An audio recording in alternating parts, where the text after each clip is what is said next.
ئەفدەر جادەیەن تەهرانە پایتەختە ئیرانێنە. پشتی دانوستاندنان و ڕاگەهاندنە ئاگربەستێ لڤ و تەفگەرێ جارەکادن لەسەر جادەیان دەست پێ کردە. ژیان حتا ئاستەکێ ئاسایی خویا دکە. هەلوەستێ نەزەلال ئێن ئەمریکای نەتەنێ دناو ڕایەدارên ئیرانê de lê di nav xelkê de jî tovê bêbaweriyê çandina. Cengem xêlî asîb zed.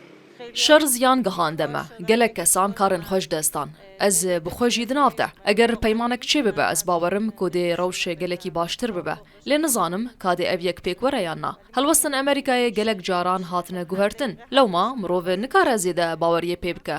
Gera duyem a danûstandinan hîn dest pê nekiriye.